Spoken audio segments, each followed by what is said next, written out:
I'm getting a vein ready. I want to pump this Letitia James news into my veins. That's what I'm waiting for. Anybody got a hypodermic needle? I just pump it into me.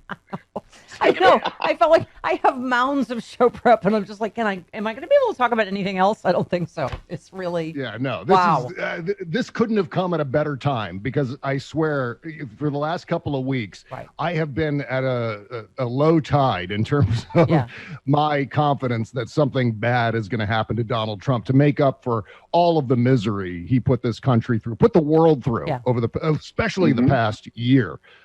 Just the past year alone is worthy of all kinds of awful stuff. Yeah, we were talking about Glenn Kirshner yesterday, and you even forget, even all the stuff the FEC is not pursuing, that you're like, it is a bewildering array of crimes that this guy has committed.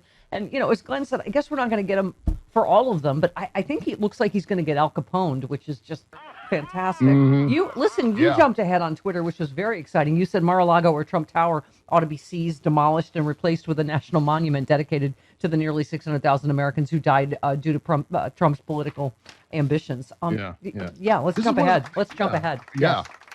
I'm just throwing ideas out there because I feel like, given the fact that this guy's incompetence, this guy's political ambitions manifested nearly 600,000 dead Americans because of a pandemic that went uncontrolled because of his lack of responsibility. And then he culminated all of that with an election that he thankfully lost as comeuppance for some of that incompetence. But then throughout the transition, he perpetrated this enormous fraud on the country with regard to the election that culminated into an invasion and occupation of the United States Congress.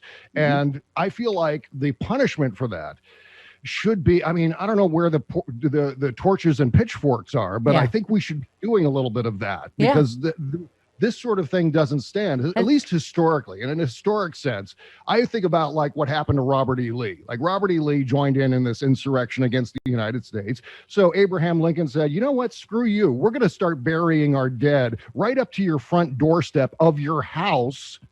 And that's going to be you're never going to be able to live in that house again because it's now a cemetery, now known as Arlington National Cemetery. You and I have been... And that's the thing I think we should do. I think we should do that with Trump. Yeah, you and I have been Breaking Bad, as you know, for years. Like you can't. I got the soundbite from you because we've been exchanging bodily show fluids since 2003. Yeah. You can't keep getting away with it. He can't keep getting away with it. But that's why I have to inject Glenn Kirshner directly into a vein because I really do think justice is coming. But it really does seem like it takes so long. You're like, how many crimes can this guy get away with in his life? Everything from rape to tax fraud to insurance fraud to outright treason, insurrection. You're just like, this is. So I do really believe it. You summed it up best on Twitter, Bob. You said a president tries to violently overthrow Congress after spending a year presiding over an uncontrolled pandemic, upending if not destroying millions of lives. And the liberal solution to these unprecedented crimes is to ignore this man while he regroups and tries again. I.e. Hitler. Go read some history. Right? Yeah, exactly. This is one of the things that drives me bananas, obviously. Anyone who follows my Twitter feed knows that this is one of the things that drives me nuts. And especially when I post something like that, and some people in my mentions jump in and go, I'd just be happy if he gets arrested. But no. God, come on. You got to aim bigger than that. Yeah. Even if he gets arrested, that doesn't mean he's going to jail. He could still get acquitted. Yes, for God's sake, Donald Trump's really good at wiggling out of legal accountability. This is one thing that he's very, very good at. Whether it's running out the clock or after the first time Hitler got arrested, 999, Bob. Oh, God. I also got that from you. 999. Just arrested. You have to. Because but thank God it's happening. Republicans are standing up in Arizona and saying, enough, this is ridiculous. I hope he gets indicted in Georgia soon. Like, it is time to shut this down. There has got to be charges and accountability for one way or another for January 6th. You can't. Yeah. So the New York stuff, let's look at it as icing because I don't know, violent overthrow of the United States government seems like even a bigger deal to me. No? Yeah. Well, I think I'm more than happy to take this news. I mean, make no mistake. What Letitia James is doing in New York, what Cy Vance is doing in Manhattan is stellar. This is wonderful, wonderful news. And if for no other reason, but and even if he doesn't go to jail ultimately because of it, the fact that it's tormenting him, the fact that it's one of those things where when he heard that news, when the Trump organization was notified by the New York AG's office that it was now going to be a criminal probe, just the sphincters tightening, the snapping shut. Cortisol going through the roof. Oh yeah. That's shortening lives with all of that cortisol pumping through their veins. That's the sort of thing that I like to hear, and that's the sort of thing that they quite frankly deserve. If we're going to be in a country where we don't hold people accountable for insurrections the way they used to do in the old days, then this is going to be okay. I'll take this. I'll take the stress of it, the torment of it. Yeah, fine. Yeah, I mean. You made a historical point. You said the alleged party of personal responsibility also fought the formation of a 9/11 commission. I mean, Bob, I hate to say it. I thought of that too. It's like, right, they wanted to cover up. This happened on George Bush's watch. Imagine if this happened despite repeated warnings on Barack Obama's watch. I always said that. Like, why did Bush get any credit about 9/11? He missed countless very specific warnings this was going to happen, and of course that's why like they only had to testify together, and they couldn't, he and Cheney and all of the, I mean, this shows you why we can't negotiate with Republicans too. They agreed to all this and now they're still not going to do it. This is what they do every time, right? Yeah. But then they look guilty in the process, which baffles me. Like, why would they want to do that? They should be with open arms. Yeah, let's look into this because everything will be fine once we do, or something along those lines. But instead, they've got to resist it, just like they did, as you said, with the 9/11 Commission. It was even to the point with the 9/11 Commission, remember, where George W. Bush refused to testify. Yeah, except with Dick. And then finally they negotiated so that he would testify, but with not only would Dick Cheney be sitting next to him, holding his hand, literally sitting right next to him during the test, as if he was George W. Bush's lawyer. But then also there would be no recording devices and no notes taken during the testimony. My God, what is that even?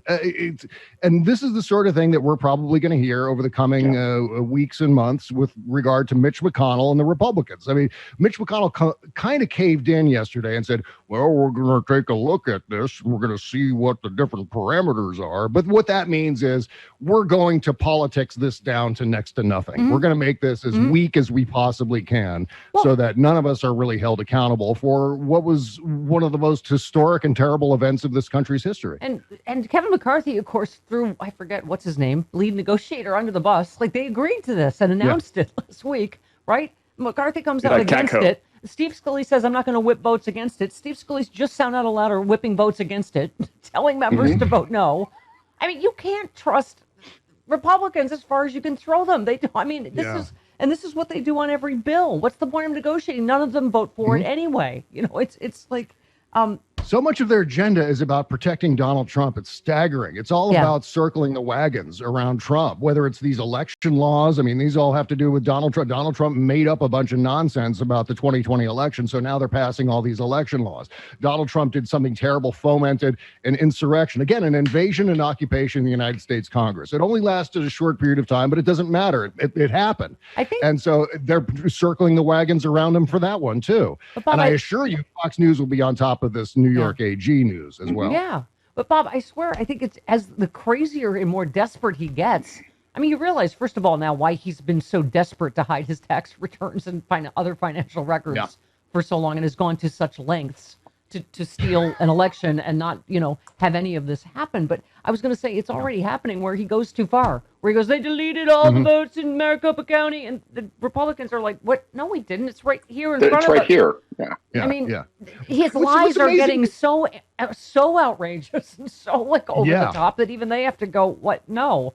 I mean, it's so anyway. Well, the alleged tax evasion that we're talking about here, the alleged insurance fraud that we're talking about here with regard to what Letitia James and Cy Vance are both investigating, this is all stuff that's so obvious. It's like, how could they think they could get away with something like this? How could they circle around the authorities, especially the Internal Revenue Service? It seems like the IRS is probably not too many hours or days away from throwing their hat into the ring with regard to these allegations, by the way.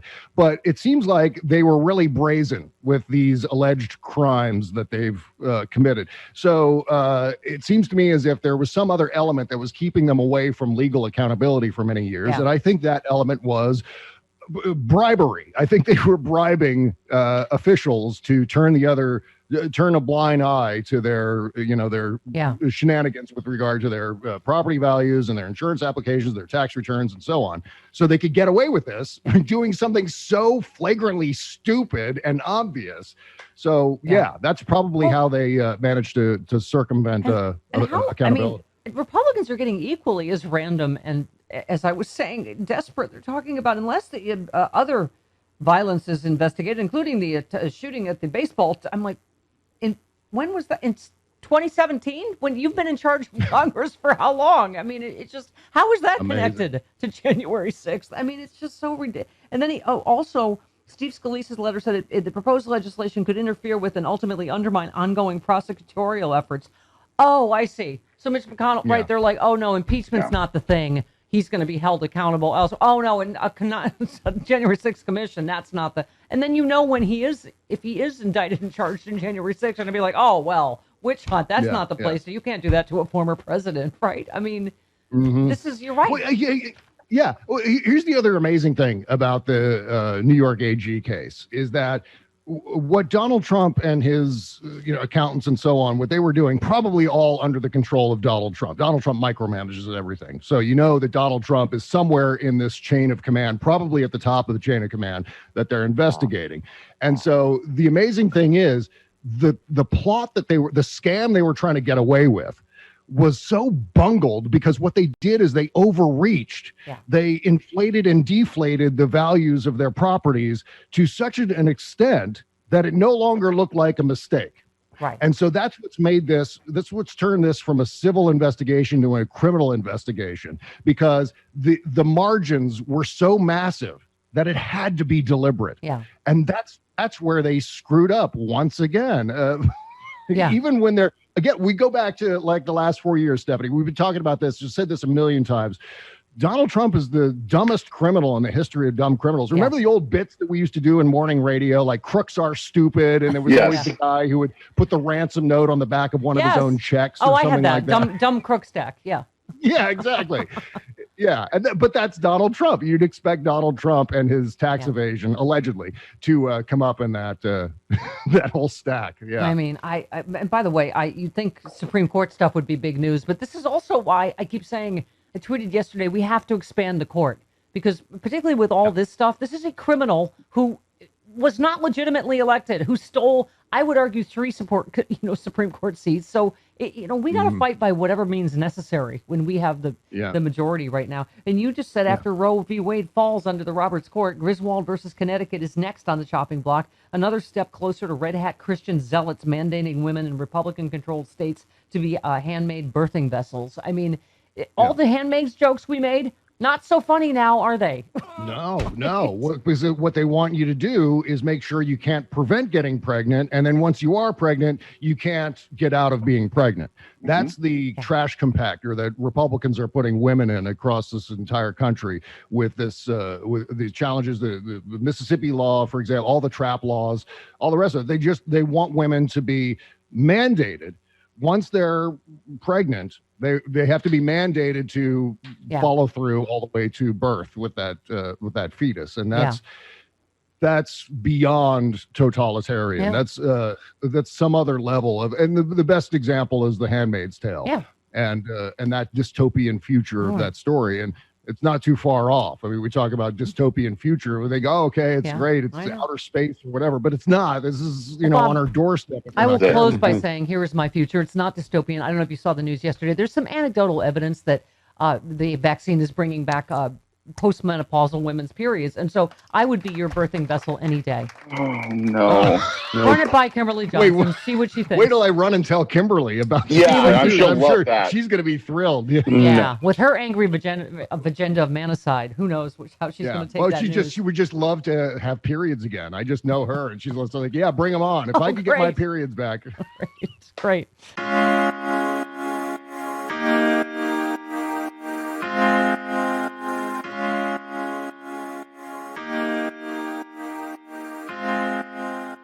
If you have not heard of the Sexy Liberal Podcasting Network, your podcasting superstation, you suck.